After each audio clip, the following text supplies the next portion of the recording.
Good evening, I'm Hannah Pro. Thanks for tuning in to PBNJ News. Kennesaw State University is now a smoke-free and tobacco-free campus as part of a policy issued by the Board of Regents of the University System of Georgia.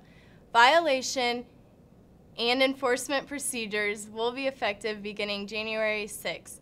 Until then, KSU asks students to use the SMILE approach when they see someone smoking on campus. Smile and be friendly when approaching someone on campus smoking or using a tobacco product. Make the assumption that the person does not know about our policy. Inform the person about our policy and resources available on campus for quitting tobacco. Let them know about the policy again. Enforce by asking them to respect our policy and stop smoking or using tobacco on our campus. Coming up next, Betsy will be investigating how SPLOS will affect your taxes. Hi, I'm Betsy Marshall, here at Swift Cantrell Park in Kennesaw, Georgia, off of Old Highway 41.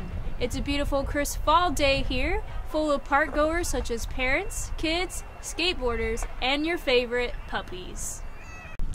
Cobb taxpayers' pennies will head to the municipal governments for another 6 years starting in 2016 and will remain in place until the end of 2021. Last week on November 4th, voters approved Cobb County's Special Purpose Local Option Sales Tax known as SPLOS. That will raise more than $750 million for a range of building projects from road improvements to relieve congestions to new libraries. The tax renewal will be used for a variety of projects, including providing the county's 6 cities with a combined $185 million, buying public safety equipment, building a county police headquarters, fire station, libraries, and buying emergency response radios and building 3 towers, and improving parks, such as this beautiful park here in Kennesaw, Georgia.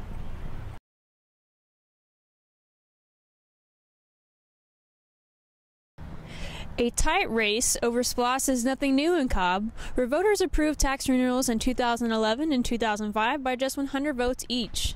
Overall, the tax has been rejected by Cobb voters 4 of 9 times since 1981, and that doesn't include a resounding defeat of the 2012 Regional Transportation Sales Tax.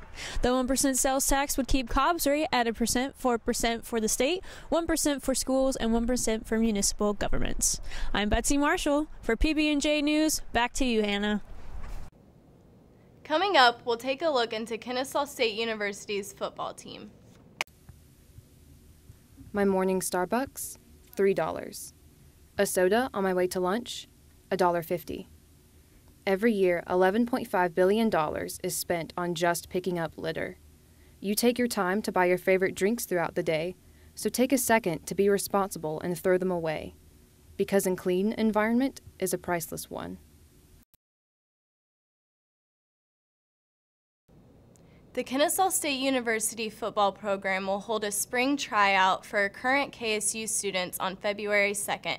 Students must be enrolled in 12 hours of coursework for the fall semester. No paperwork will be accepted after January 12th, and walk-ups are not allowed for the day of tryouts. And you could tell today there was a lot of intensity. The guys were fired up and they were competing, and we're excited about that. And you know, there's some growing pains with a bunch of young kids, but I love their attitude and their intensity right now, trying to attack everything we give them. Stay tuned for a look into Kennesaw's gun laws. Hi, I'm Betsy Marshall, here in Kennesaw, Georgia, where there is a unique, long-standing law requiring homeowners to own a firearm. And now, here are some opinions from Kennesaw residents about the gun law.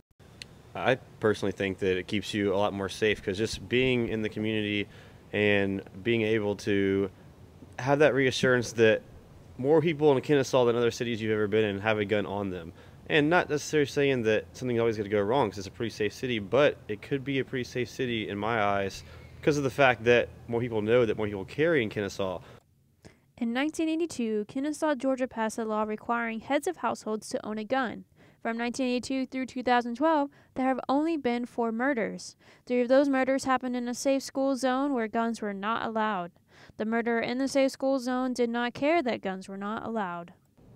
Thank you, Betsy. And thank you for joining us tonight. I'm Hannah Perot. Until next time. Tell it,